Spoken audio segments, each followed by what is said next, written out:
प्रिय साथियों, नमस्कार।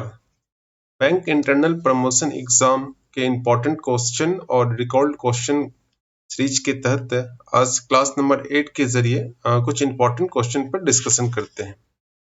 सो लेट अस स्टार्ट।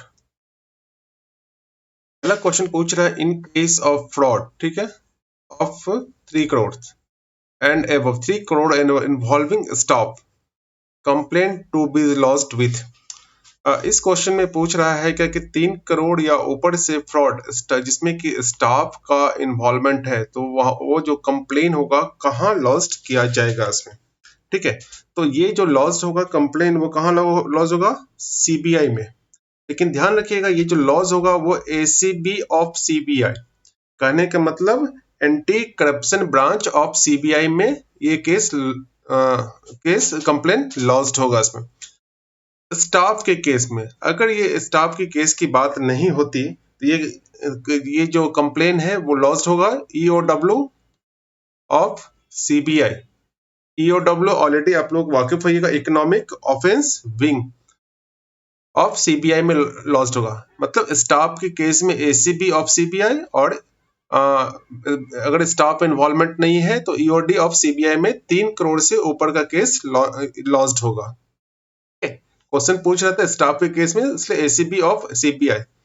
ये 3 करोड़ की बात हो रही है। अगर ये बात 3 करोड़ एंड एबव की बात हो रही है, 3 करोड़ एबव मतलब 25 करोड़ तक का, मतलब 3 करोड़ से लेके 25 करोड़ तक का, ठीक है, 3 करोड़ टू 25 करोड़ तक का। अगर 25 करोड़ से ऊपर की बात हो, 25 करोड़ से ऊपर की बात हो और 50 करोड़ तक का बात हो, 25 करोड़ से लेके 50 करोड़ अगर लिखा रहता, तो इस केस में जो कंप्लेन है, ये जो कंप्लेन, ये लॉस्ट कहाँ हो जाएगा? ये लॉस्ट होगा बीएसएफसी के पास। ये कंप्लेन लॉस्ट होगा, जो कि banking security and fraud cell के पास ये कंप्लेन लॉस्ट होगा। 50 करोड़ से ऊपर के केस में, 50 करोड़ से ऊपर के केस में ये कंप्लेन कहाँ लॉस्ट होता है? कि joint director of CBI head office के पास ये कंप्लेन लॉस्ट होगा।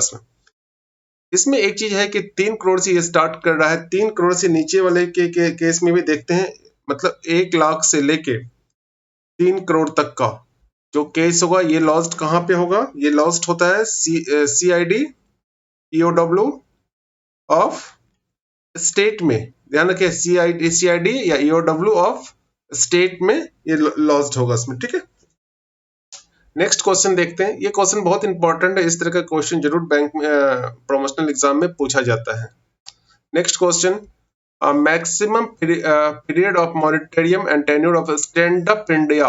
ये बहुत ही पॉपुलर स्कीम है इसमें, स्टैंड अप इंडिया, जो कि लॉन्च हुआ था। कब लॉन्च हुआ था?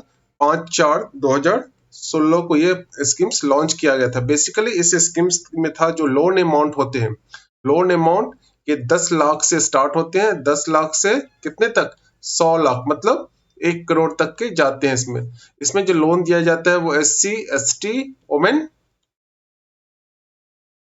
जो फाइनेंस किया जाता है वो SC ST या ओमेन को किया जाता है। क्वेश्चन पूछ रहा है maximum period of moratorium and tenure of stand up India. तो मैक्सिमम पीरियड इसमें जो मोरिटोरियम का होता है, इसमें 18 मंथ का होता है इसमें, और टेन्योर जो इस लोन का होता है वो कितने साल का होता है? 7 साल का होता है। 18 मंथ मैक्सिमम मोरिटोरियम पीरियड, और जो टेन्योर होगा लोन्स का वो 7 साल। नेक्स्ट क्वेश्चन देखते हैं, tax relief in tax saving scheme under section. ये वेरी सिंपल क्वेश्चन है, अंडर सेक्शन 80C, ठीक है। कौन सा? आईटी एक्ट 1961 में ये टैक्स का रिबेट मिलता है। इसमें टैक्स सेविंग स्कीम में अगर कोई जमा करते हैं तो उसका टैक्स रिलीफ जो है वो 80C इनकम टैक्स एक्ट 1961 में मिलता है, तहत मिलता है इसमें। नेक्स्ट क्वेश्चन फ्रेंड्स देखते हैं, RBI has launched pilot of CBDC expanded, ठीक है। अभी नवंबर दिसंबर में आरबीआई द्वारा एक पायलट ऑफ सीबीडीसी में लॉन्च किया गया था डिजिटल करेंसी का। चूंकि इस क्वेश्चन में पूछ रहा है एक्सपेंड सीबीडीसी, सीबीडीसी बिल्कुल सिंपल है, central bank digital currency, central bank digital currency. तो इसमें जो डी है वो डिजिटल हो गया इसमें।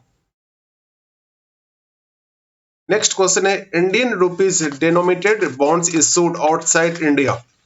ये बहुत ही इंटरेस्टिंग क्वेश्चन है। Indian rupees denominated bonds issued outside India, इसको क्या कहते हैं? इसको जो कहते हैं वो मसाला बॉन्ड, ध्यान रखिएगा, मसाला बॉन्ड कहते हैं इसको।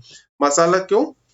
इसको मसाला बॉन्ड क्यों कहते हैं? क्योंकि वर्ड मसाला का मीन्स होता है इंडियन स्पाइसी, इंडियन स्पाइसी होता है मसाला का मीन्स। और जो आईएफएससी है, इंटरनेशनल फाइनेंस कॉर्पोरेशन है, वो इस वर्ड को यूज किया है इंडिया के लिए, क्योंकि इंडियन जो कल्चर में, इंडियन कल्चर को देख के इसका जो नाम दिया गया है मसाला बॉन्ड्स।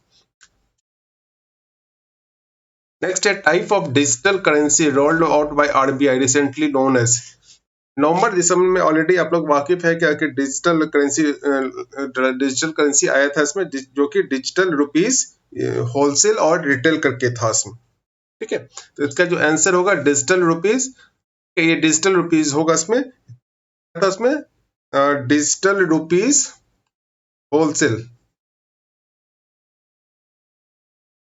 जो कि इस तरह से लिखा जाता है इसमें। बेसिकली ये क्या था इसमें, जो settlement of secondary market transaction जो होता है उसमें गवर्नमेंट सिक्योरिटीज का जो सेटलमेंट होता है उसमें सेकेंडरी मार्केट में, उसके लिए ये टर्म यूज किया जाता है। दूसरा था जो कस्टमर और मर्चेंट के बीच का जो सेटलमेंट होता है, पार्टिसिपेंट जो मर्चेंट और कस्टमर होते हैं, उसके लिए जो वर्ड यूज होता है वो डिजिटल रुपीज, ये ध्यान, डिजिटल रुपीज रिटेल। इसको कैसे लिखेंगे? ER, ठीक है। तो जो नवंबर में जो लॉन्च हुआ था, ये बेसिकली जो होलसेल वाला जो है ये लॉन्च हुआ था 1 नवंबर को, लॉन्च हुआ था 1 नवंबर 2022 को लॉन्च हुआ था। और जो रिटेल वाला है ये लॉन्च हुआ था 1 दिसंबर 2022 को लॉन्च किया गया था। बेसिकली ये डिजिटल करेंसी है इसमें, लेकिन करेंसी क्या मतलब सेम एज ए जो पेपर करेंसी या कॉइन होता है, बिल्कुल वही चीज ये भी होता है, सेम इसका लीगल टेंडर मतलब लीगल वैलिड इसका रहता है।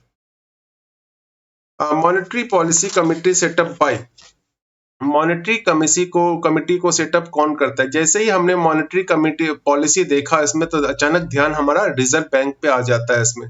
बिल्कुल ही गलत आंसर होगा। क्वेश्चन पूछ रहा है monetary policy committee set up by, किसके द्वारा सेटअप किया जाता है? तो ये सेटअप होता है गवर्नमेंट ऑफ इंडिया के द्वारा सेटअप किया जाता है। लेकिन लेड बाय कौन करता है? ये आरबीआई करता है इसमें, है ना।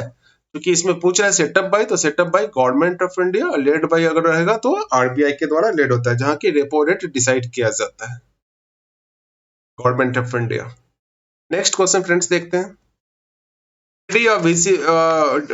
Bankers check validity very simple है, इसका जो वैलिडिटी होता है वो 3 मंथ्स का होता है इसमें। नेक्स्ट क्वेश्चन फ्रेंड्स देखते हैं। ऑन एडजस्टमेंट ऑफ लोन, ठीक है, लोन बंद कर दिया, security documents are to be return to customer within, loan adjust करने के बाद, लोन बंद करने के बाद सिक्योरिटी डॉक्यूमेंट कितने दिन में कस्टमर को वापस किया जाता है? तो वो तो दिन होता है वो 15 दिन के अंदर वो कस्टमर को वापस किया जाता है इसमें। नेक्स्ट क्वेश्चन फ्रेंड्स देखते हैं। Which document is mandate in government account, कौन सा डॉक्यूमेंट गवर्नमेंट अकाउंट के लिए मेंटेन होता है? इसमें जो रिकॉर्ड क्वेश्चन पूछा गया था तो इसमें अदर ऑप्शन दिया गया था, लेकिन एक डॉक्यूमेंट इसमें था जो कि मैंडेट होता है, वो क्या होता है? Letter of authority. Letter of authority जो होता है वो गवर्नमेंट अकाउंट में ये मैंडेट होता है इसमें। Okay friends, okay, thank you very much. Next video में जो इम्पोर्टेंट या रिकॉल्ड क्वेश्चन जो सीरीज है उसको हम लोग कंटिन्यू करते हैं इसमें। Okay friends, okay, thank you very much.